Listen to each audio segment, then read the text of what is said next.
You're listening to Nostalgia Club, the podcast where we look back on our favorite childhood stories and revisit them as adults. At least one of us hasn't read or watched these series, so we also get a first-timer's opinion. Spoiler alert, we will be discussing storylines and future events beyond the first books and episodes, so proceed with caution.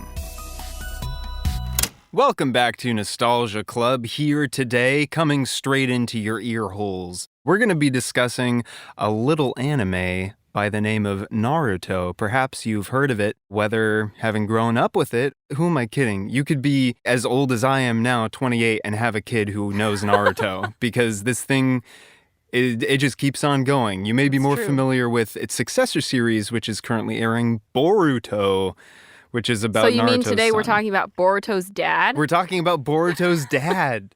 Victoria has an axe to grind with the specific phrase, Boruto's dad. No, I just think it's really funny, but also it gives me kind of an existential crisis that there are kids growing up who did not watch the original Naruto and they're just watching Boruto. And as such, they only know Naruto as Boruto's dad, which is a little bit sad. All these kids watching the Robert Pattinson, Christopher Nolan, zippity-zoop Batman movies. I remember Adam West. Yeah. Time marches on.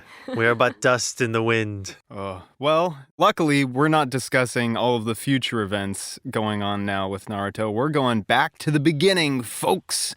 Back to when Naruto is 12 years old? The beginning of the series, the whole thing. They were so small. This is something that Victoria and I are familiar with. Jino had an awareness of it and kind of kept up with it, I think you said. Quick disclaimer at the beginning, by the way, because there's so much Naruto and so much that happens, to be honest, probably going to get some things wrong. Oh, yeah. Because there's a lot that I don't remember. Same. Oh, dang, I'm so mad. I have a Sand Village headband I was going to wear today. Oh, no. We should have worn our Naruto headbands for this recording. We all have to get Sound Village headbands. I know, it'd be really funny. Oh, also for context, because, again, there's so much Naruto. We watched, the first couple episodes, and then we skipped a bunch, and then went right to the Chunin exams. Yes, I actually kind of want to get ahead of this real quick. Some people may be like, what do you mean you skipped the Land of Waves arc? It's the first big arc. And some would say it's the only self-contained arc in Naruto. That's true, yeah. Because once you hit the tuning exams, it just kind of keeps going until the end of Shippuden. There's never really a clean break, it feels like. Yeah, even with the Chunin exams, we kind of stop in the middle. Yeah. We only watched kind of the initial preliminaries. fights. Yeah. Yeah. But the reason we made that choice is because it just would have been too many episodes and we have a limited amount of time. And we wanted to get to the tuning exams because that's when we get a lot of really fun side characters and supporting cast that are around till the end of the series and beyond. So with that in mind, Jino, tell us about your experience, your recent experience, as well as your old experience with Naruto. Hi, I'm Jino. We didn't do our proper introductions at the beginning. We're restarting the episode. Hi, welcome to Nostalgia Club. I'm Michael, a podcast editor. With me is Victoria, another podcast editor. And Jino. I get their coffee. And he also has not watched Naruto, and he's going to tell us all about it. Yeah. So, Naruto, from what I understand, was a popular manga series. It was a member of, I believe, a sort of manga renaissance along with Bleach and One Piece. Those were the big three. I remember they were the big Jump. Three for a while, yeah. Yeah, Shonen Jump was a phrase that got thrown around a lot, but I don't really know what that means. I think it was a magazine. Yeah, Shonen Jump is the big magazine and now publisher of manga series. Yeah. Just like any successful manga, it was very quickly adapted into an anime, and then the anime very rapidly outpaced the manga. So there's a lot of filler episodes. A lot of filler episodes. They were writing as fast as they could, but they just couldn't write fast enough. My experience with Naruto growing up, my family didn't have cable. We didn't really watch TV. It just wasn't really a thing that we did. So I only ever watched the show when I was at my piano teacher's house waiting for her to finish up lessons with a previous student. Oh, wow. So there was a small waiting room and there was a TV in there, and I would just turn it on to whatever channel Naruto was on. I don't even remember which channel that was. I watched an arc. They were replaying a few episodes where there was a lady with a big slug and then a guy with a big snake and then a guy with a big frog, and they would stand and yell at each other for a while. And then the slug got cut up into a bunch of tiny slugs. I don't know what was happening there. But in 4th, 5th, 6th grade in my school, Naruto exploded in popularity. Everyone was reading the manga specifically. There were a couple kids who had the entire manga sets, or they would borrow them from the library. There were even some manga in like the school bookshelves, and they were extremely popular. So the kids who had the manga books became very popular because they would dish them out like they were dealing drugs. And kids were But like, it's you got just any of that Naruto. Naruto? And they'd be like, I got books 15, 17, and 32. Which ones do you want? And they're like, oh man, I need 20. I need 20. And they're like, listen, 20's being loaned out. You got two people in front of you, but if you pass me $5, I can move you Put up the front line. of the line. Something like that.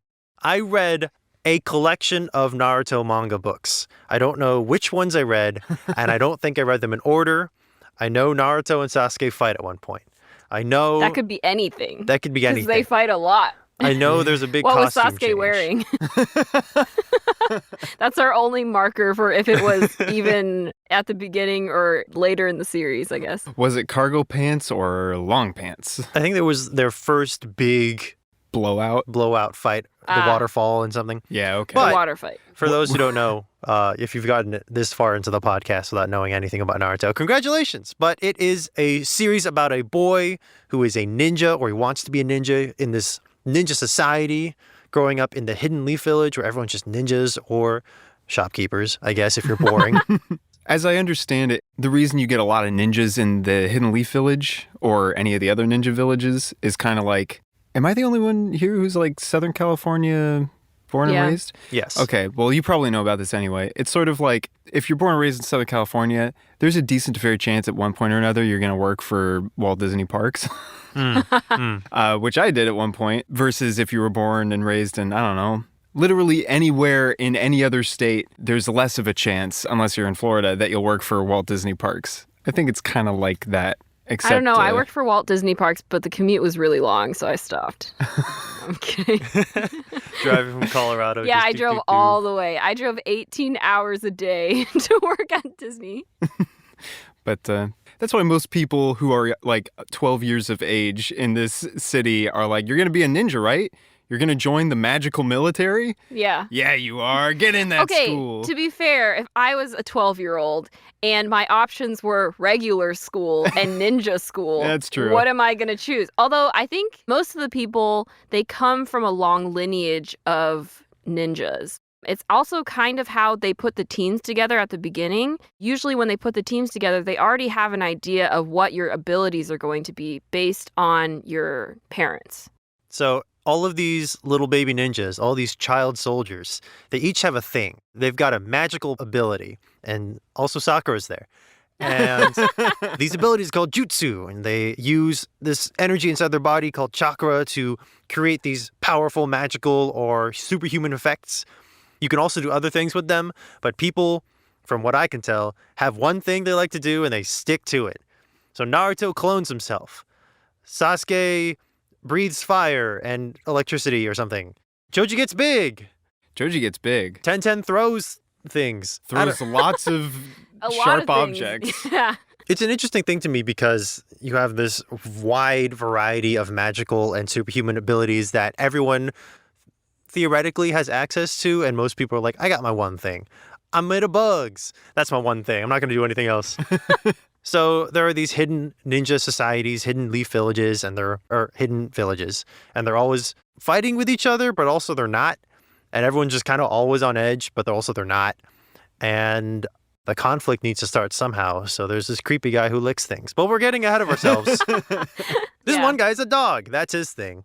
He's got a dog. He's got a dog. And also, he's a dog. Sort of. Kind of. He takes, during the exam, they're described as military ration pills. They're food pills. food yeah. pills. And I'm like, is that just supposed to be like I think it's drugs. cocaine or something?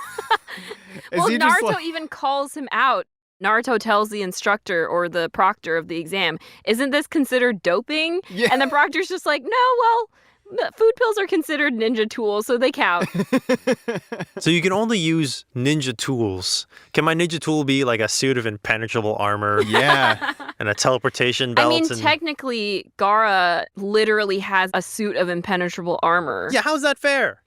Yeah. It's kind of, it's hazy. Here's the big thing about Naruto, the reason he's sort of like special in the series, is that when he was a little baby, like newborn, there was this giant spirit.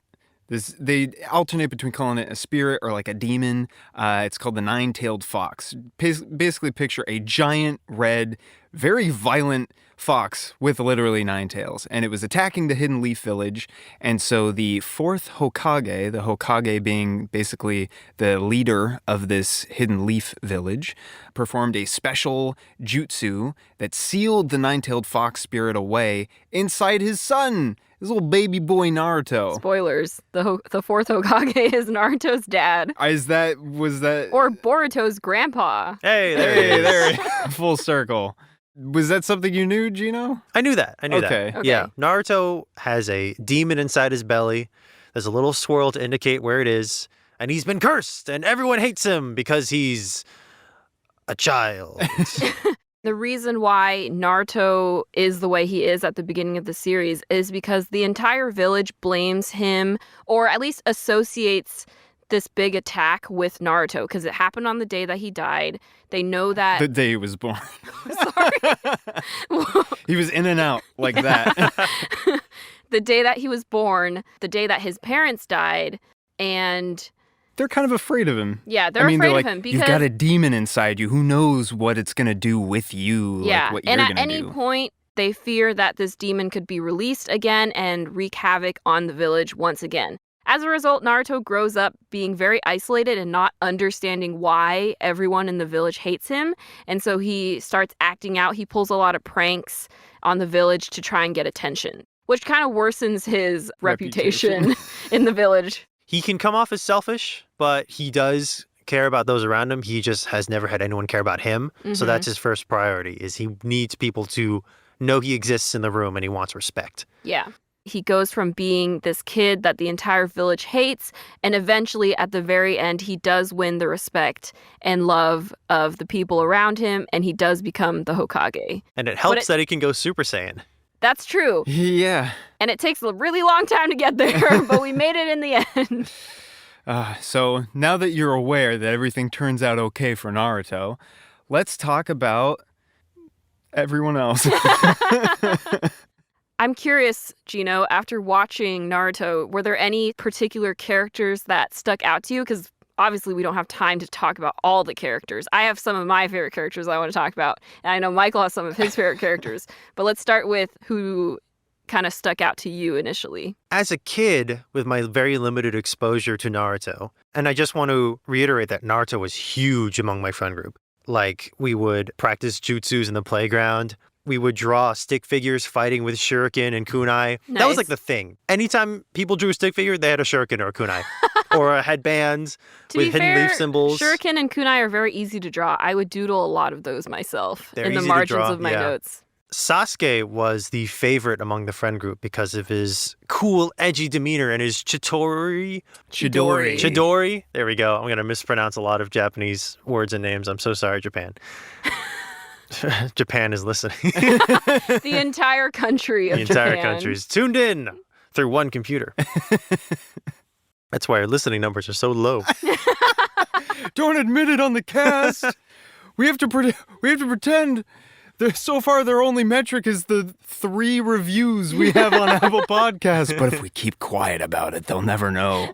But yeah, Sasuke was the big one that everyone liked. When I started watching the show again for this podcast, what's his name? Kakashi? Shikamaru. Bakugan guy, but it's not Bakugan. Byakugan. Neji. Neji. I know it's Byakugan now, but it really looks like he's just yelling, Bakugan!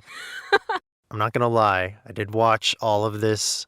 I watched the first few episodes, and I went, oh, it's so slow.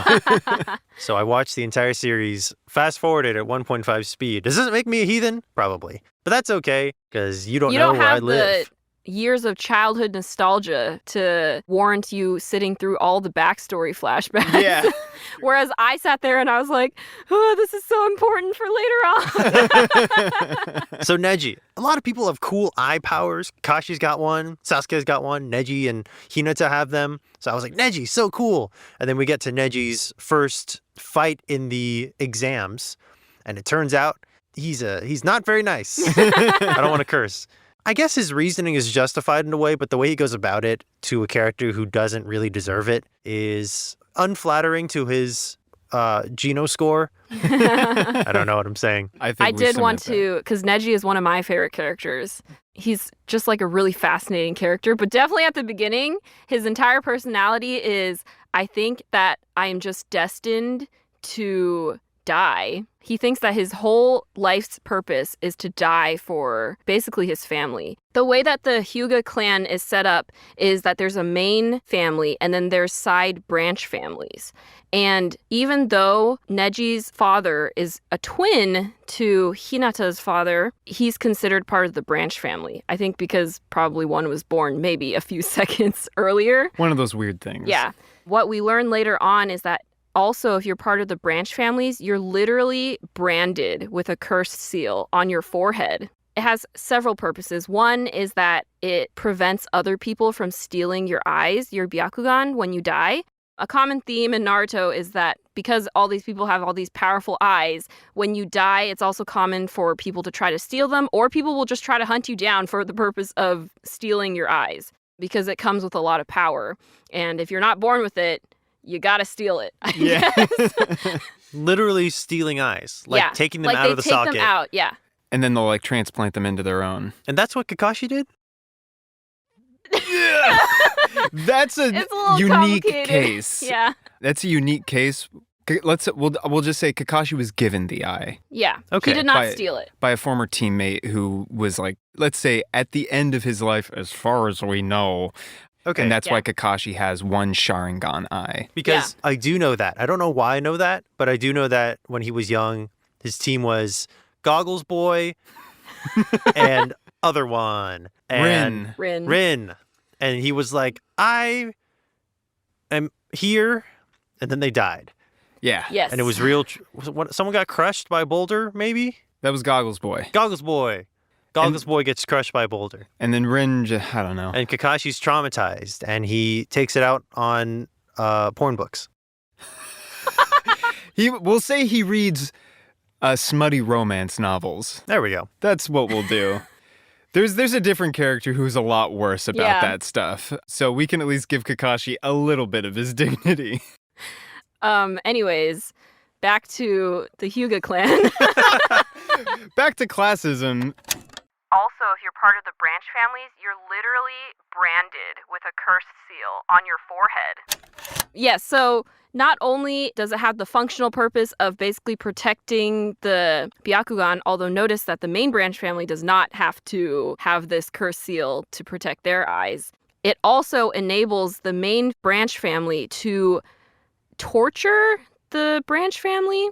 They basically have like a hand sign that they can use to activate it. Neji was traumatized by it as a kid because he saw his uncle use it on his father. It can actually get to the point where it can fry your nerve cells and kill you. So it really is a strong motivator for the branch family to never act out against the main family. And I think that was the point of it, right? In addition to protecting like the ability of the Byakugan, which is their whole special proprietary thing. It's like a succession stabilizer where it's like it ensures no one's going to try to overtake the head family because at a moment's notice, anyone with a potential claim, any blood relative, can be just put into a state of torture and turmoil by the current head of the clan. So what happens is, I think the rule is whenever the next head of the clan turns 3 years old, regardless of how old you are, you will be branded with the seal. So Neji was only 4 when Hinata turned 3. So that's when he got this cursed seal, and he's been living with it ever since. What he didn't know is that when Hinata was really young, someone tried to kidnap her or something and take her Byakugan. And in order to get her back, he sent the clan a ransom and was like, hey, I'll give her back if you give me the clan head. And because Neji's father is the twin and they look identical, he said, I will go instead. And he sacrificed himself for the family because he knew that if he turned himself in for ransom, they would get Hinata back. And when he died, the Byakugan would be sealed. So everything would turn out safely. But Neji wasn't told that his father sacrificed himself willingly. Neji just assumed that he was forced to because of the whole branch family thing. So Neji grows up thinking, I'm part of the branch family. My whole purpose in life is to die for my clan because that's what my father did. I have no choice in the matter. If I said no, they would just use this curse seal on me. So that's it. And he grows up with a lot of resentment for Hinata because He she's sees her kind as of responsible. yeah, he sees her as responsible. She's the reason why he got the curse seal in the first place, technically, in a way. And also, he sees her as weak. She gets powerful later on, but at the beginning of the series, she's not really fully sure of herself, and he doesn't think she's worthy of being the next head of the clan. And so he takes that all out on her at the Chunin exams, because I think it's maybe the only opportunity he gets where he can actually, like, harm Hinata without getting consequences. You can just imagine in his head, because there's the tuning exams, just to overview, is a series of tests in which all of these young ninja who are the rank of what's called genin have the opportunity to go through several tests and become what are called tuning, which is just a higher rank of ninja. It's a status thing, rank thing. Everyone wants to get through the tuning exams. The thing is, they're very tough. Yeah. And we see that in that when the exams start, all of our characters who are around, 12, see that a lot of other applicants are repeat applicants. And they're like into their teens. There's some that have been trying to make it through this exam for years. Yeah, And they meet the character of Kabuto, Yeah. who is also another important character. And he's taken the exam 7 times, which is a lot. He sort of briefs our characters on the way the whole system works and why it exists. This idea that the other ninja nations will send their young genin to a single nation that is hosting the tuning exams. In this case, it's the Leaf Village, to take the tuning exams, and it sort of promotes unity among the ninja nations so they don't go to like full-on hot war against each other again. Yeah. It allows them to sort of vent their martial frustrations against each other. This is something that the third Hokage, who, by the way, we mentioned the fourth Hokage sacrifices himself to seal the nine-tailed fox spirit in Naruto. After that happens, the Leaf Village was like, well, I guess we'll just bring back the third Hokage. Yeah. Third Hokage doesn't get to retire. Yeah. Gotta come back. Yeah.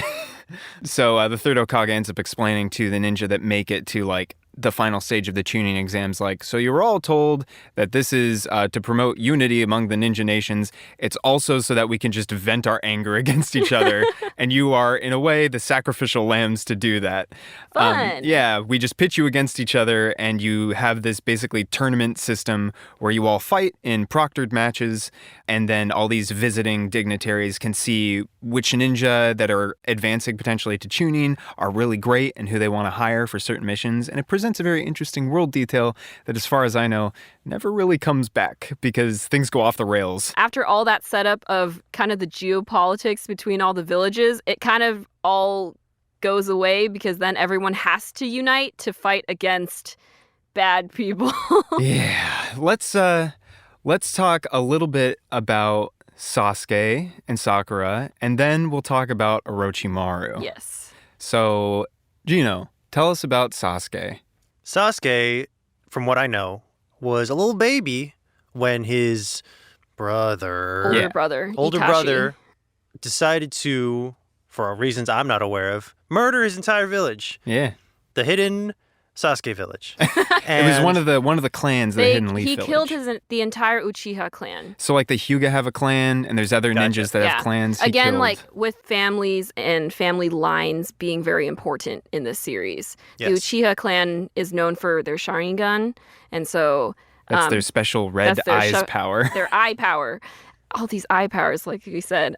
Just to review, just so we have some context, the Sharingan is a special power the Uchiha clan has that it's kind of vague. It gives them like extraordinary perception, I think, when they're really good at it. It almost gives them a form of like precognition where they're able to read their opponent's moves to such a fine detail that they can predict what they're going to do in the heat of the moment before they even do it. Sasuke also used it to copy some moves, Yeah. right?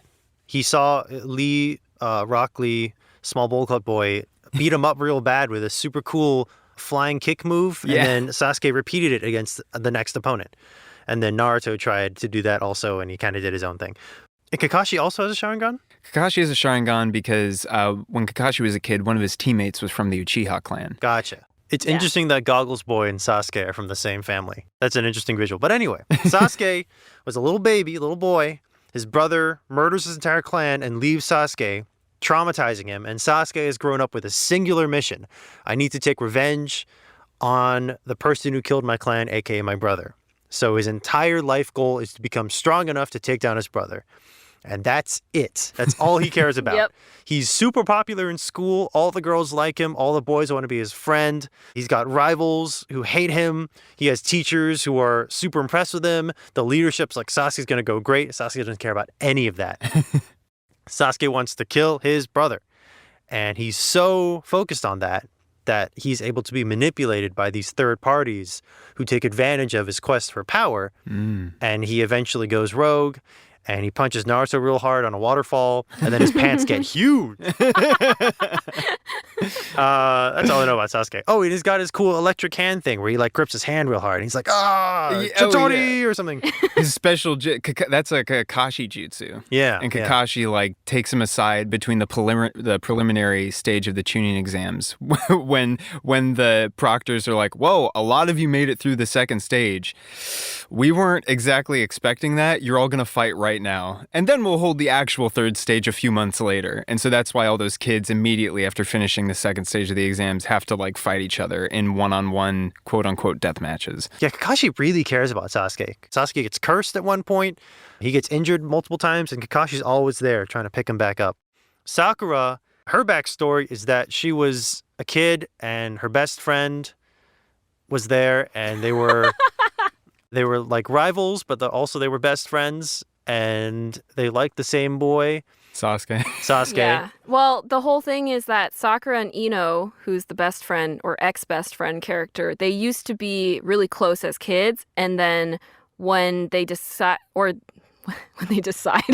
when they decided to start liking people, when they realized that they both like Sasuke, that kind of put a rift in their friendship, which again is stupid. Sakura is one of those characters who has fantastic potential, but it's clear that the series doesn't really know how to write women. And that's clear from two factors. It's one, most of the women in the series either have no personality or one personality trait that they drive into the ground until they're extremely unlikable. Or two, there aren't really very many women in the series. Whenever there's a group of ninjas, it's always like 10 unique guys and a woman. Yeah. And her personality trait is usually, I like Sasuke. So it's unfortunate. Kind of looking forward to Sakura's character development. She does become a really powerful ninja in her own right. She ends up becoming the apprentice of Tsunade, who becomes the 5th Hokage. Yeah, spoilers. During the final stage of the tuning exams, all heck breaks loose, and there's a whole conspiracy that's revealed. Suffice it to say, the 3rd Hokage gets murked, and they suddenly need a new Hokage. His hat was too big. Yeah, too big of a hat, too old of a man. And so, as part of Naruto going off and learning more about his own self, Sasuke, as you said, goes rogue and finds Orochimaru, who we'll talk about in a sec. Yes. To make him more powerful. A classic Anakin going to Darth Sidious kind of thing, like, give me the power to do whatever I want. Naruto goes and finds this guy named Jiraiya.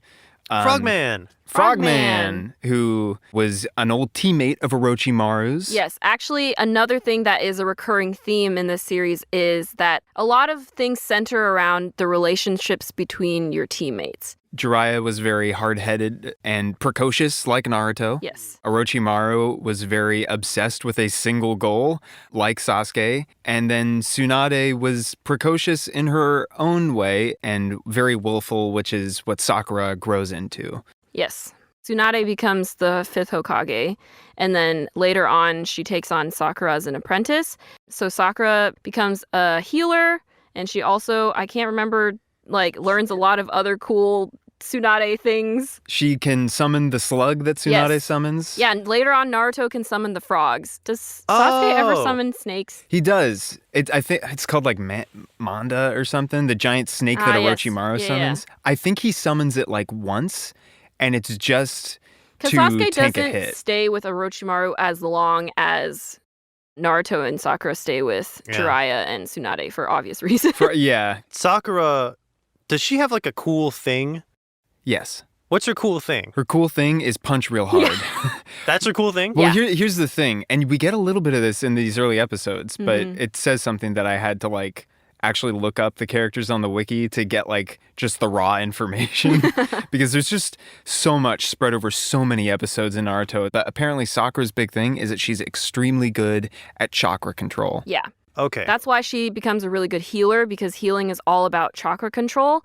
A lot of her powers and abilities that Tsunade trains her in are related to chakra control. So the reason why she can punch so hard is because she basically like kind of forms like a chakra fist and just like punches people with it. Okay, cool. They do mention that a little bit Yeah. in her But in her fight. comparatively to Sasuke, who is like from the Uchiha clan and has the Sharingan, and Naruto, who has the nine-tailed fox demon sealed inside him, Sakura does not seem so overwhelmingly cool, Yeah. if that makes sense. Sakura's the kind of character who I really want to root for because her whole moveset compared to everyone else's is more, I guess, grounded in the Yeah. reality of the world. Yeah. Sasuke has his crazy curse and like a big sword. I'm pulling at strings here. Naruto can like clone himself and turn into a big demon, and Sakura is like, I'm just really good at the basics. Yeah, I'm yeah. really good at what everyone else is supposed to be really good at. And so I really, really wanted to like her character and really want to support her. And I know there's a lot of like Sakura hate online as well, A lot of which people hate Sakura. feels unfounded. Yeah, in a- it's in a way. partially because like there's always like female character gets in the way of my ship, so we're gonna hate her for no reason. Yeah. And in general, the female characters in Naruto do get a lot of hate because they're seen as kind of weaker compared to the male characters, which is kind of true because, again, all the male characters get their super cool, like, Byakugan. I mean, Hinata has Byakugan, but she's also, like, this shy, meek girl for half the series. Yeah. For the female characters, we have Sakura, who at the beginning, her entire personality is just her crush on Sasuke. There's a little more. There's a little more, but, like... In her fight with Ino, there's this whole thing of like, because I think Jino, you mentioned this. There's this like visual sort of gag that they play where Sakura will be very, I don't know, like traditional in her mannerisms in a way where she doesn't try and make too much of a splash. But on the inside, they show this line art of her like inner fire, her inner spirit. Whenever something happens that she really likes on the outside, she's like, oh, that's great. And on the inside, she's like, yeah. Yeah. And that kind of rises to the forefront. Yeah, later on, inner Sakura kind of meshes with outward Sakura. I'm a big fan of Inner Sakura. Yeah. It's also super cool in her fight with Ino when Ino tries to mind possess her, and then Ino's like, there's another person in here. Yeah. It's pretty funny, yeah. So then we have Ino, who she comes from a family line where their whole thing is mind possession jutsu. Actually, the trio of Ino, Shikamaru, and Choji, their whole family, like, it's a thing. They all try to have kids at the same time so they can all be on the same team. I did not know that. Yeah, because their powers go together. They're called, like, the Ino Shika-Cho combo or something. All of their kids' names have to start with Ino, Shika, and Cho, which is why you have Ino, who's just Ino. But later on, like, when Ino has a kid, her kid is named, like, Ino something. Like, I don't know. Oh, you don't say. But then Shikamaru has a kid, and his kid is named Shikadai. And then Choji has a kid, and I think her name is like Cho or something. Oh, yeah, it's Chocho. Yeah. Anyway, so it's like a thing. Even like their parents have the same thing. That's an interesting strategy. Yeah. Also, gotta combat. be real awkward when it comes time to like actually try to start having children. Like, Yeah. You got like a spreadsheet out and you're like, all right. 3 couples together, like, okay, we got this month. Then there's Tamari, who is from the Sand Village. She's super cool. She has a big fan. I love Tamari. I love Tamari, too. Like a lot of other female characters in Naruto, kind of thin, but she's got a lot of personality that, even though she doesn't have a lot going on in terms of backstory and all that, as far as I remember, again. Well, her thing is that she's the sister of Kankuro and Gaara, and they have their whole family backstory of trauma. Yeah, it's like a surrogate sibling thing, right? No, they're actually siblings. They're actually Yeah, siblings? but okay, we're jumping around a lot because there's so many characters. The whole thing with Gaara is that he's also a tailed beast. So these 3 people are from the Hidden Sand Village. Yes. Not the Hidden Leaf Village where all these other characters are from. Yeah. They're pretty much one of the few characters that we get as like primary characters that we see a lot of from another village that's not the Hidden Leaf Village. The three of them are siblings. Gaara, we learn, is also a tailed beast host like Naruto. He has the one-tailed beast, I believe. Again, Gaara's mom died while giving birth to Gaara, and as a result, he grew up like very ostracized by the village. Everyone was afraid of him. He kind of went the opposite direction of Naruto, where he just became very cold and cruel and callous. Actually, his friendship with Naruto later on is really great because they kind of come together. Naruto's kind of the one person that can understand him and what he's been through, and as a result, Naruto kind of helps Gaara become cool. Yeah. And then later on, Gaara becomes the leader of his village at the age of 15, by the way. Yeah, there's some... I mean, look, if we make an analog to this world to, like, I don't know, way back in history, sometimes weird stuff like that happens. Yeah. Although the technology level of this world is so variable that it's definitely not based in the past. It's a little confusing because they're using kunai as their main weapon, but they also have electronics. I think there's a valid argument that the Naruto world is post-apocalyptic. That's true, yeah. Although the further you get in the series, the more you get some interesting lore that I think technically involves aliens. Oh, I forgot all about What? that. Quote-unquote aliens, or it's like beings from the stars or something. We probably won't discuss Yes, that. no, this is too because far in the future. Things just go off the rails. Anyways, back to the female characters. Yes. There's Tenten, who's another one of my favorite characters. But her whole thing is that she wanted to become a legendary ninja like Tsunade. Tsunade is her hero. She wanted to become basically what Sakura becomes, which is Tsunade's personal apprentice. Oh no! Yeah, but Tenten learns early on that she doesn't have the level of chakra control that is required to do all the things that Tsunade does. And so as a result, Tenten just dedicates herself to being the best ninja to her own ability. So that's why she gets really good at using weapons. That's her whole thing, is she seals weapons inside scrolls and then activates the seal and then just rains down a whole plethora of items. Not just kunai, but also like giant shuriken and like scythes and hammers and everything. Anything she could find, anything she could get her pretty hands much. on. She's like, put them in the scroll. I'm gonna drop them on people. Those are mainly, at least for Naruto's generation, those are the female characters. Okay. And, like, they're pretty cool. I would say they're pretty cool, but I guess for the main audience of Naruto watchers, they're not as cool as, say, Sasuke and Naruto. I think that's a problem with writing as well. Yeah. That's not the character's fault. It's not the just- character's fault They have at a all. lot of great potential. Yeah. Each character has their own great moments and their great arcs. Like, have I a lot could of go adversity. into it for a very long time, which we don't have time for. But I would say the female characters are really cool. They're what drew me to the series initially. Wow. And now the opposite of cool. Man who Orochimaru. licks things. Man who licks things. So Let's yes, talk all about this to say, Orochimaru. Jino, tell us about Orochimaru. I don't know. okay, no, I was going to say, he's Michael, you need to tell us about he's Orochimaru. weird. He's got a long tongue. He licks things. Whenever Sasuke does anything mildly interesting, he has like a small orgasm. I don't know. Yeah, I hate that. honestly, He put tubes in a guy's arms. Yeah, okay. Orochimaru's whole thing is that he was kicked out of the village for experimenting on people. Mhm. He used to be part of the Hidden Leaf Village. So they have a tiny smidgen of ethics in the ninja world. Yes.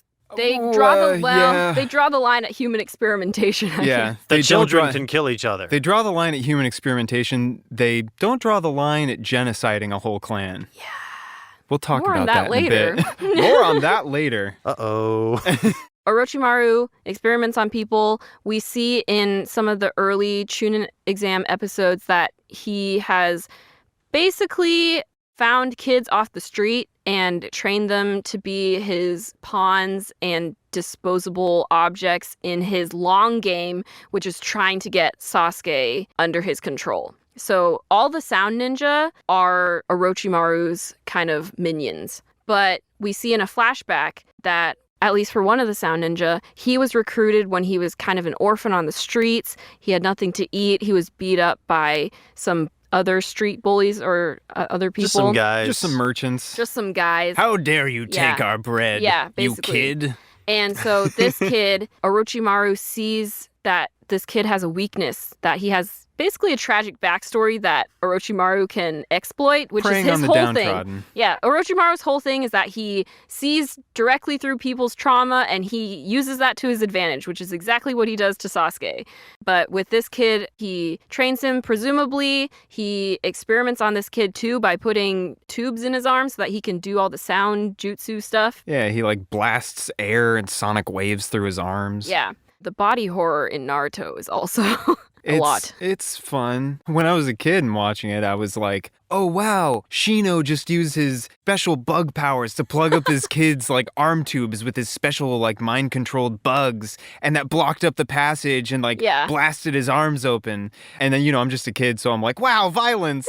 But I'm at the age where it's like, starting to get I'm at the shonen age, okay? But now I watch it and I'm like, I don't like that idea as much anymore. And the bugs come from inside him. They Yeah. live in him. Shino, another character we don't get a whole lot of, his whole clan uses these little bugs that feed on chakra. And they have a symbiotic relationship with those bugs. And for any squeamish listeners, jump forward 15 seconds. 3, 2, 1. So Shino's clan allows the bugs to live inside them. Like and I kind think, of like a parasitic symbiotic relationship. Yeah, and they even like eat their eyes and they see through the bugs. I don't like that. Didn't know that. Yep. That's bad. Pretty sure that's a lot a of thing. eye stuff in Naruto. Yeah. Oh yeah, I just remembered that there's this whole other guy whose whole thing is stealing people's eyes and transplanting them into his arms and like body parts. Yeah, that's Donzo. That's like that's like the head of the Leaf CIA. What are called the Anbu Black Ops. Yeah. Anyways, Orochimaru. So Orochimaru's whole thing is that he's after immortality. That's his like big end goal. As we all are. because he doesn't look gross enough already. He needs to live longer so he can look even grosser. For reference, Orochimaru is uber pale with long black hair and some like streaky purple eye makeup. Yeah. And he talks like this. And he's Sasuke. never washed his hair. His whole like visual motif is snake, literally. Yeah. He's goth Voldemort. He's yeah, I guess so. Voldemort is just like ew. Yeah. But Orochimaru is like got all this flamboyance to him in a way that honestly I don't like how they code him. Yeah. It's the villain queer coding thing again. Yeah. There's one too many shots of Orochimaru admiring Sasuke and then licking his lips with a long serpent-like tongue. Gross. It's not good. It's not good. It's not good. So Orochimaru's whole thing with Sasuke is about manipulating Sasuke enough the way he does with other people to the point where Sasuke is loyal to him and will do what he says, to the end that eventually Orochimaru hopes to take over Sasuke's body using some bespoke forbidden ninjutsu and basically transplant his consciousness into Sasuke's body so he can keep on living longer. And also gain the power of the Sharingan. And also gain the power of the Sharingan. Everyone loves those magic eyes. Everyone really wants the Sharingan. So that becomes his goal. In the second stage of the tuning exams, when all the kids are running through this dangerous jungle, and their whole objective is they have like one colored scroll, and they have to get a different colored scroll by stealing it or defeating other teams. Orochimaru, who has used, again, another messed up bespoke ninjutsu to wear the skin of another applicant that he murdered, disguised as this other tuning exams applicant, while in this jungle where there's not a lot of supervision going on from the proctors. He targets Sasuke, ambushes him and his team, and though Sasuke puts up a decent fight, Naruto puts up a decent fight, he easily beats them because he's super powerful, and he plants this curse mark on Sasuke, the effects of which are kind of vague. I don't fully remember, but it's designed to... The main goal of the curse mark is that when it gives Sasuke more power in a way, but it also makes him reliant on it. And then later on, Orochimaru sends another one of his minions to fight Sasuke, and that person's whole thing is draining chakra. So the goal is to get Sasuke so weak that he has to rely on the curse mark to win, because Sasuke will not allow himself to lose. So Orochimaru's like, perfect. We'll drain his chakra so that the only thing he can rely on is this curse seal, and that will activate it. And then if it takes over Sasuke completely, it will kind of, I think the idea is that it'll bind Sasuke's will to Orochimaru's. Something like that. Yeah. And so when you talked about Sasuke going rogue and punching Naruto on a waterfall. Mhm. That's what that is. It's Sasuke coming to the conclusion after everything is over that Sasuke believes, I'm not going to be able to reach the point where I'm strong enough to kill my brother on my own. I have to seek out Orochimaru. I have to use the power of the curse mark. He knows that Orochimaru is trying to manipulate him, but he goes willingly because he thinks that it's the only way to gain enough power to defeat Itachi. And Naruto just tries to stop him. Yeah. And then they both go big glowy power something. Yeah. Sasuke gets wings. That's right? the curse mark. That's the curse mark. Yeah. Cool. To sum up the whole thing with Orochimaru, at the end of the Chunin exams, it's revealed that the visiting Kazekage, who is the leader of the Hidden Sand Village, much like the Hokage, the leader of the Hidden Leaf Village, is actually not the Kazekage at all. It's once again Orochimaru in disguise, because it's revealed much later on that Orochimaru and his minions ambushed the Kazekage when he was alone at some point. And Orochimaru, much like he did with other people, stole his skin. And then for reasons that we suspend our disbelief for, I guess, he somehow, posing as the Kazekage, manipulated a bunch of ninja in the Sand Village to be like, guess what's going to happen in the final stage of the Chunin exams, boys? We're going to go in and we're going to invade the Hidden Leaf Village for reasons. And they all just went along with it. I guess when the Kazekage tells you to, that's what you do. Also, I feel like, in a way, the ninjas didn't need that much prompting to attack another village. The tensions are so fragile, in a way, That's true. that anything could kind of tip the balance. But why? Why don't the villages like each other? Is there a history there? Or It's are they mainly- just... They've had, I think, at least 3 different Wars. wars. And also, it's just the general balance of power where they want to make sure not one village isn't too powerful because then they feel threatened. Another reason why the Chunin exams are held is so the other villages can kind of suss out the upcoming ninjas, which, to be honest, if I was them and I was like, look, they have Sasuke and Naruto and all these other characters, I'd be like, the Hidden Leaf Village is looking pretty strong right now. Orochimaru takes full advantage of this. And then I forget why he's trying to kill the third Hokage. I think he's after some special jutsu that the third It's Hokage always has. like some special jutsu or just general destabilization. Orochimaru gets away with it. He does something very interesting in that he reveals he's able to resurrect the 2 past dead Hokage in zombified form and turn them into sort of shades of themselves. But yes. he's able to use them as And very, this comes back a lot. Yeah. He uses them as rudimentary enthralled soldiers in his one-on-one fight. Well, it's 3-on-1 at that point with the third Hokage. I make mention of that because, as Victoria says, it happens. Resurrection. Resurrection happens a lot in this series. And so Orochimaru kills the third Hokage, but not before the third Hokage exacts some kind of debilitating effect on Orochimaru's arms, making him unable to perform most ninjutsu. Is that permanent? Pretty much. Orochimaru has to go into hiding after that, and he's super weak. And when Sasuke goes to find him, Orochimaru's like, great, but I got to speed up my timeline real fast because whatever the third Hokage did to my arms, it's affecting the rest of me, and I'm not long for this world. So he trains up Sasuke as fast as he can, and then eventually Orochimaru decides, even though I promised Sasuke that I would make him strong enough to kill his brother, and then Sasuke would do what I wanted, I gotta take his body now. And so he tries to do it, but Sasuke beats him and kills Orochimaru, quote unquote. Secretly, Orochimaru has sort of sealed himself within Sasuke in a dormant sort of state. Horcruxes. Yeah. Oh my gosh, you're right.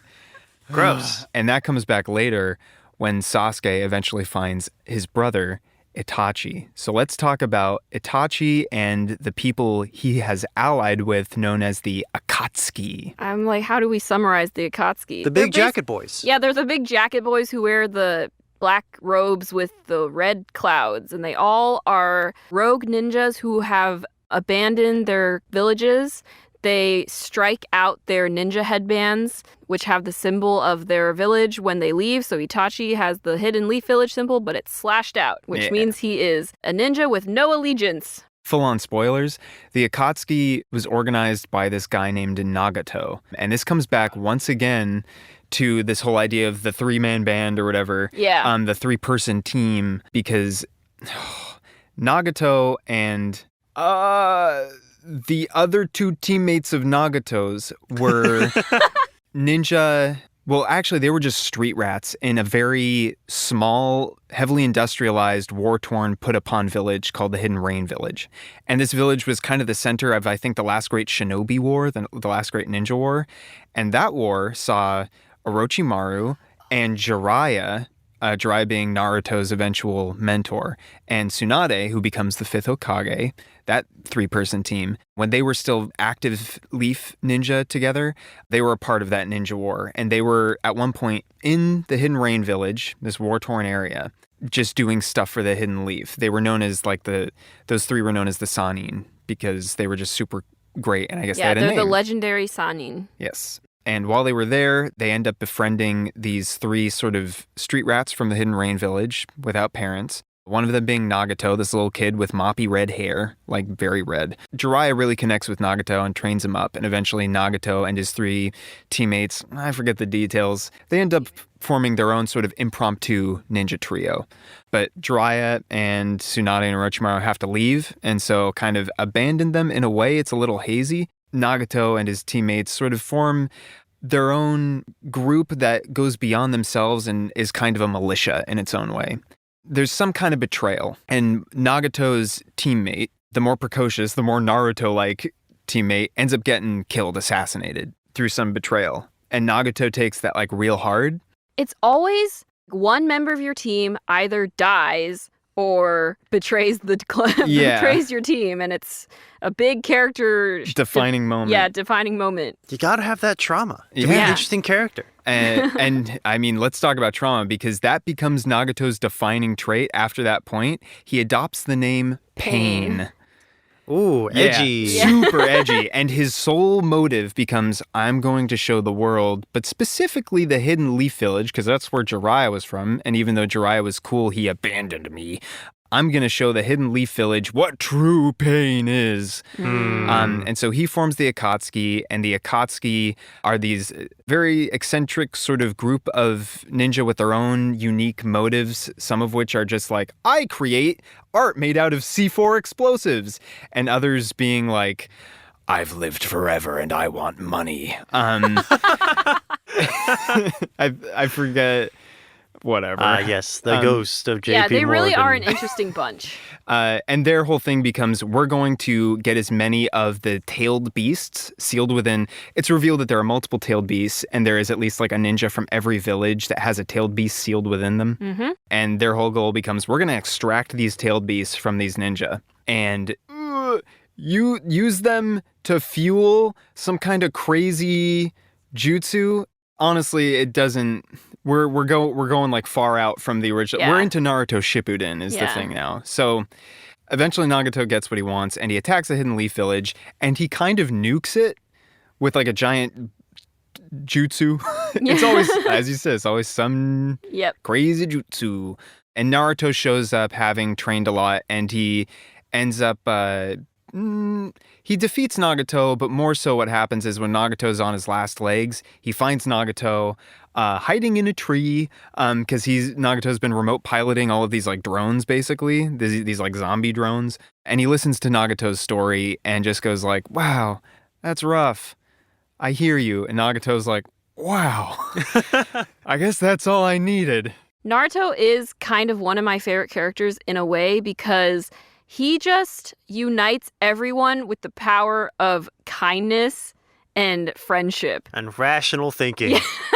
Yeah. Well, it does become irrational because the whole reason why Naruto chases after Sasuke endlessly is because he wants Sasuke to know that people care about him. Irrational thinking, but also it's Naruto, you're so sweet.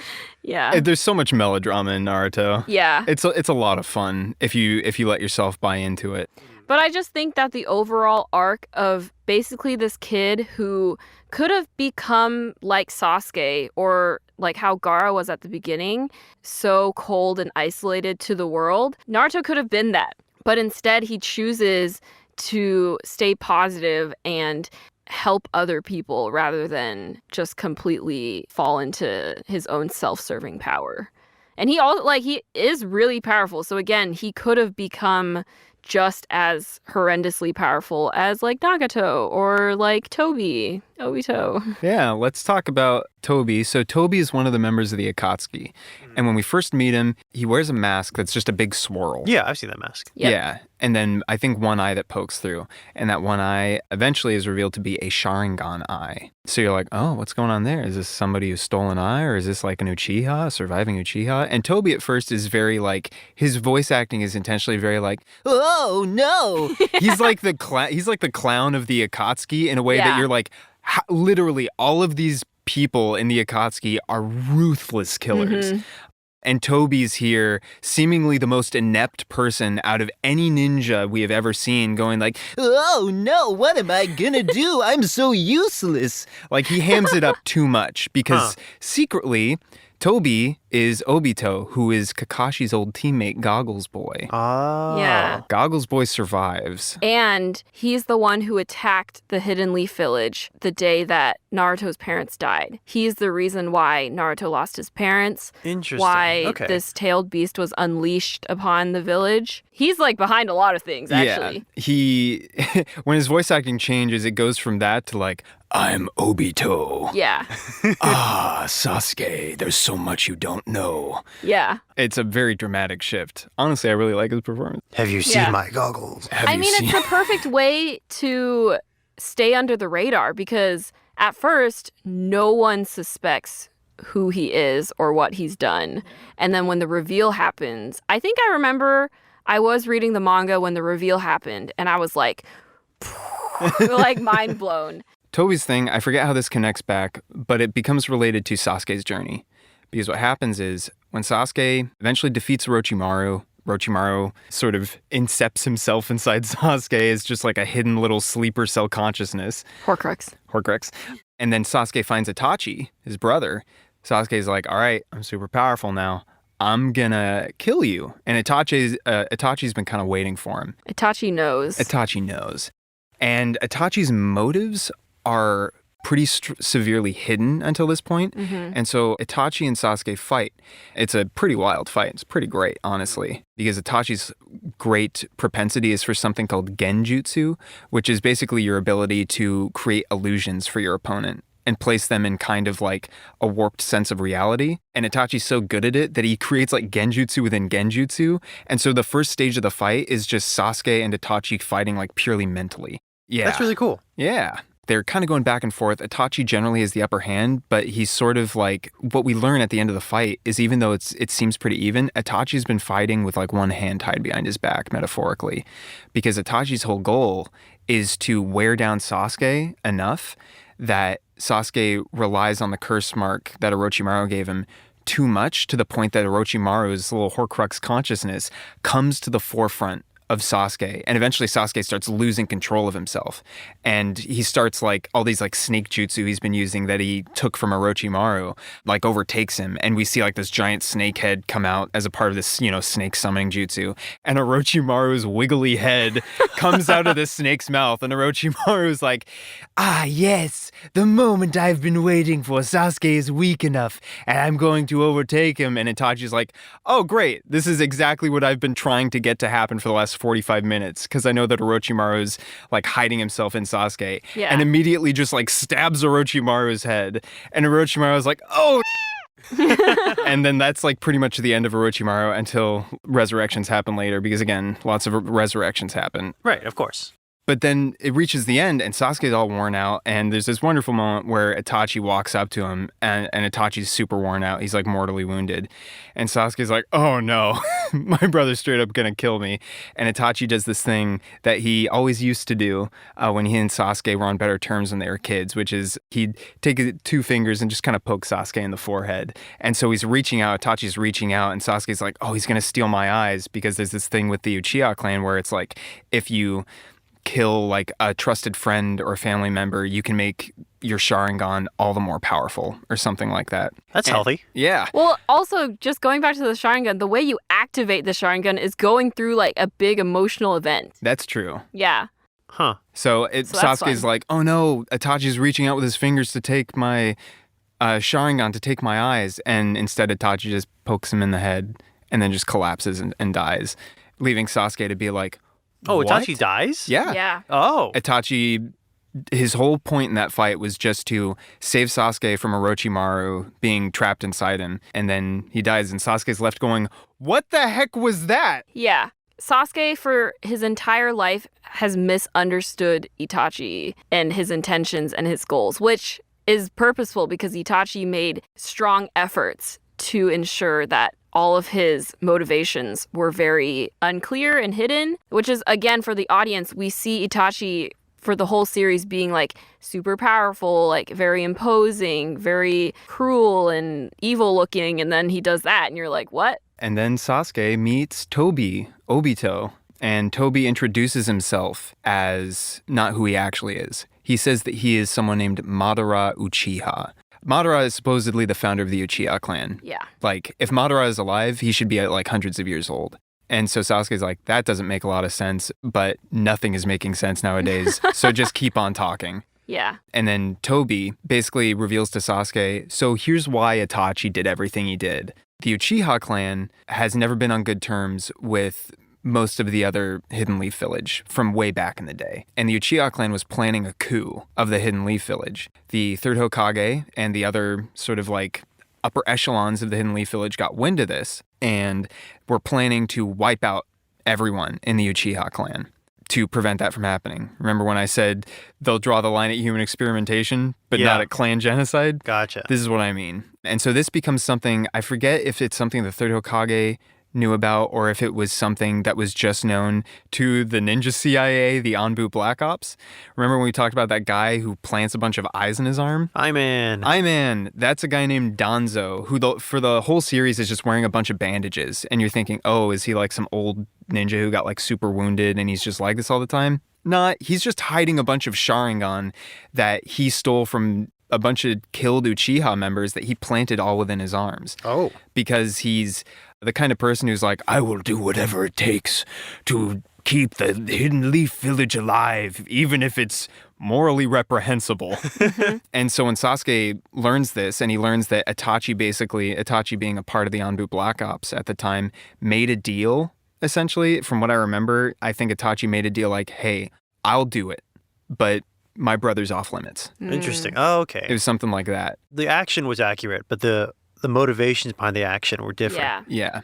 And so Sasuke learns that like, oh, this was an inside job. My brother was basically placed between... forced to. Yeah. Itachi really had no choice. It was like, everyone's going to die regardless. So why don't I try and broker a deal so at least my younger brother doesn't have to die? And so Sasuke, from that point on, is like, yeah, Obito, I'm with you. What do you want to do? Completely disrupt all of ninja society in the world? Sounds good to me, because that's super messed up, what they did. Eventually, Sasuke kills Danzo, more or less. Danzo, the head of the ninja CIA or whatever. More or less. Yeah. I think Danzo ends up doing something at the end where he creates a little black hole that kills himself, but Sasuke beats him. And then Sasuke's whole mission is he becomes a full-time rogue ninja and tries to enact a bunch of plans with Obito that will... As far as Sasuke knows, it's to disrupt the ninja world and like kill all of the different ninja leaders. And Sasuke's motivation is very vague in the sense that he's not trying to enact a specific change as far as I know. He's just like, let's burn it all down. He's not trying to make the world a better place. He's just trying to make the world... Not. know that he is upset. Yeah. Yeah. And Obito's whole motivation is that Obito, even though he introduced himself as Madara, isn't Madara. Because Madara would be hundreds of years old. Of course he's dead. Surprise, Madara is actually alive. Yep. And has of course been he is. keeping himself alive, fueled on, I don't know, bespoke ninjutsu and rage and hate. And this is when we learn that some of these conflicts are like generations old. Yeah, and there's weird ideas of like reincarnation that just kind of get thrown in of like, oh, Naruto carries the will of this ancient clan of this guy who had a rivalry with his ancient Uchiha, and that ancient Uchiha is carrying that will that is now in Sasuke. And so they just start like drawing these super long strings from like way back into the past up to the front. When you have hundreds and hundreds and hundreds of episodes and manga books of content, I guess you eventually do get to this point in the story where you're just like, what? It's too big. It's too big. And eventually what happens is Madara starts what becomes the Fourth Ninja War. And It's basically, as far as I understand it, it's Madara versus all of the ninja nations. And it's like, how does that work? Well, what's a super powerful, ancient, quasi-immortal ninja going to do when he needs a bunch of soldiers? Stat.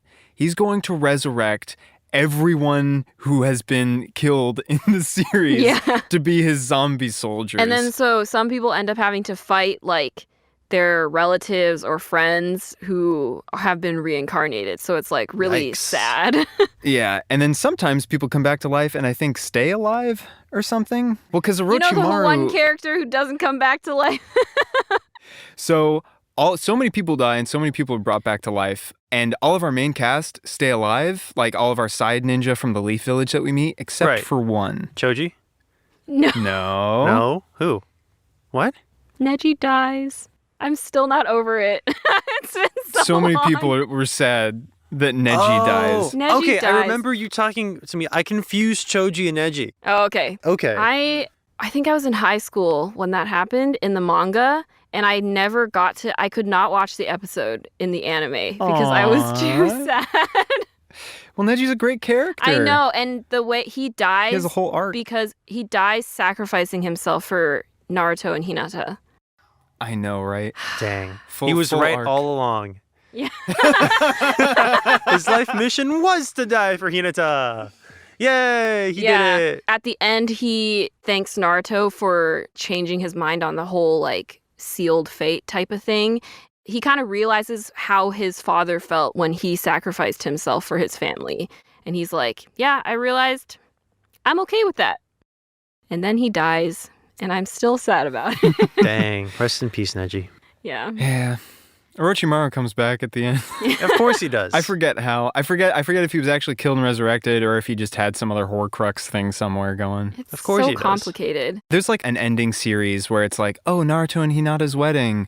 And Orochimaru, I think, is just like a waiter in the Hidden Leaf Village. What? Yeah, he's just like waiting tables. Eventually, Orochimaru is just like, oh, I realize now I can't be an absolutely inhumane monster. It's much better if I like work with people. And the Hidden Leaf Village is like, fine with us. And then Orochimaru reforms the Hidden Sound Village in a more legit way. Wild. Yeah. Orochimaru makes like a kid / clone. Yeah, he makes himself a sun clone. And that's one of, That's in the one of successor series, Boruto. Teammates. Yeah. Oh, wow. In Boruto, his teammates are Sasuke and Sakura's daughter, and then Orochimaru's Clone son. So again, with the foil of the three characters, it just continues on. Fiction is crazy. Yeah. Fiction is wild. If we sit here for 10 hours, we could probably tell you all the lore of Naruto. Yeah. I mean, this is the fast track through things. There's so much story. There's so much lore. So many characters. The power crawl with these characters, the fights is crazy. They all get so powerful that at some point, the fights between them feel almost insignificant. Yeah. Because they're just too strong. Yeah, one thing I realized is in the episode where Orochimaru reveals himself to Kakashi early on in the Chunin exams, I realized at that point, Kakashi is not powerful enough to fight Orochimaru. Like, he's bluffing. When he's, like, forming the Chidori, he's completely bluffing. He was like, oh, thank God he didn't attack me because I would have died. Yeah. But later on, Kakashi becomes really powerful. So even, like, at the beginning, even Kakashi was not that strong. But at the end, everyone just becomes... Basically, Naruto and Sasuke become, like, gods. They're all just gods. Yeah. Like, at the beginning of the series, it's like, let's see if you can make one clone of yourself. And Naruto kind of makes a doofy clone. And by the end of the series, Naruto's like, I can fully transform into the nine-tailed fox with Super Saiyan powers and fight Sasuke on the moon. That's manga. Yep. That's manga. That's manga. That's anime power manga. Crawl. Yeah. I feel like we have to come back to Naruto at some point because there's still so much to unpack. I'm very happy to see that so much of today was just like, hey, here's the full-on, like, broad terms story download. Yeah. Just so we all have some context of what the series is and is about. I just have a lot of emotions and feelings about Naruto. We didn't even get into half of it. Yeah, well, we'll have to do another episode where we dive deeper. Yeah. And talk about the various things that matter to us, I suppose. Yeah. I would like to end on one final story from my childhood. when I was in 5th or 6th grade, we were all obsessed with Naruto. One thing that we all thought was really cool was their hand symbol jutsus, where they would rapidly form different symbols with their hands to produce these magical effects. I didn't know at the time that those are real hand symbols that are used by real spiritual or religious practices in Japan. Each symbol actually has an actual meaning. So I wanted to make my own jutsu, so I just made up some weird hand movements. I was like, this is like a wind tornado or something. Nice. That was my jutsu. Like a lot of my friends had like their jutsu, or they just memorized Chitori or whatever. And so I would just like do these hand movements all the time as a kid because they were fun. And I would just imagine myself like sending wind tornadoes everywhere or something. And then during a school trip, I got told off for some reason. I don't remember why.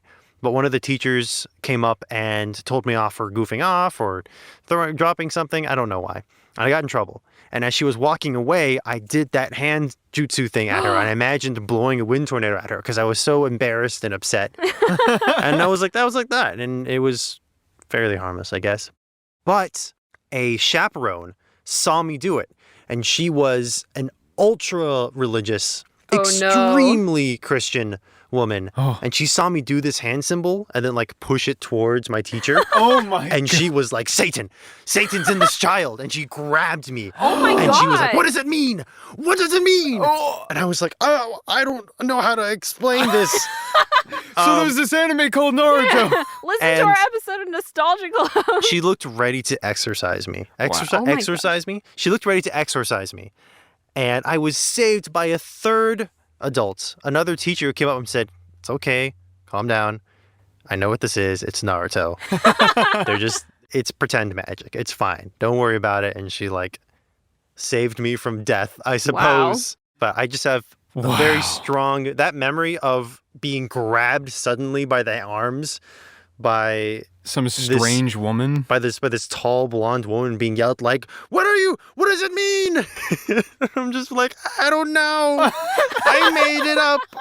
It's not real. Oh no. It's from a Japanese cartoon. Wow. Which honestly in her mind was probably the equivalent of like If you're that like yeah. It was still just as bad. Yeah. Probably. But wow. Yeah, don't grab children as a chaperone. Just don't grab children that you don't know Yeah. and yell at them. Yeah. It was like a public place too. We were at we were sitting at like a restaurant for dinner or something Wow. because it was a field trip, some kind of like excursion. Dang. Yeah. So it wasn't even in like the classroom. No, yeah, that's why we had chaperones. And Oh, yeah, that it was a loud public display of like, this child has cursed the teacher with dark magic. Like, no, It's just I know- a wind tornado. I know we're in Texas, but you can just accept that I'm a child Wow. and I don't have dark magic. I didn't get that till I was in college. Whew. Well, Well, thank you for Yeah. listening to Nostalgia Club. Naruto Episode 1, yeah. Part 1. Stay tuned for when we maybe try to dive into another Naruto episode. Yeah, we'll see. But again, like Michael said at the beginning, there's no separation of arcs, really. It's just one long, continuous struggle. So who knows? Who knows? I guess we'll find out. Yeah. Anyways, thank you for listening. Catch us on the next episode of Nostalgia Club. And in the meantime, believe it. We didn't even explain the believe it at all. It's okay. It's something Naruto says all the time. It's a Watch the translation show. thing. It doesn't matter. Believe it. Believe it. Believe it. Bakugan! Go!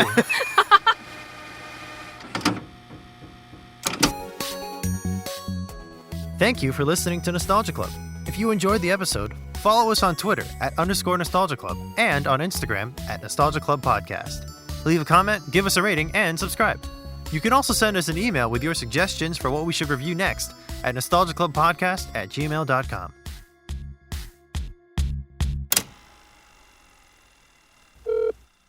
Oh, hey, Jino.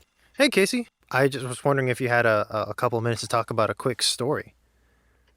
Oh, you're doing the thing. Sure. Yeah, the thing. I just wanted to pitch you this idea about a cool story we've been consuming. You ready? Yeah, go for it. So there's this climactic battle. These two parents, a mother and father, battling this powerful, undying evil that threatens to extinguish everything they know and love. And they both perish, but not before passing along a special ability to their son. Their son grows up and has an incredibly tough childhood, judged by his peers and estranged from society. His father figure, his surrogate father figure, believes in him, but they don't see eye to eye, and this boy often goes out of his way to antagonize him.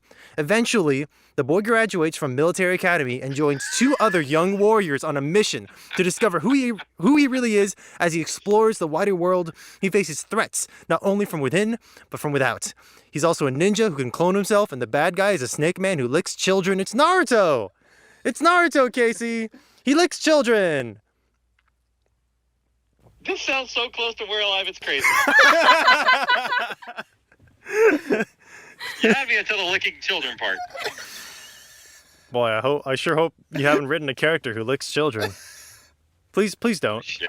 I gotta change that now. Oh man, season 2, I gotta throw it all away. Oh no! You heard it right here, folks. Casey Wayland admitting that Naruto. that Naruto is like We're Alive descendants. I did. All that's legitimately like another storyline? I did stretch it a little bit. He doesn't have special blood. He's got a demon in his belly. But, besides that. Oh, okay.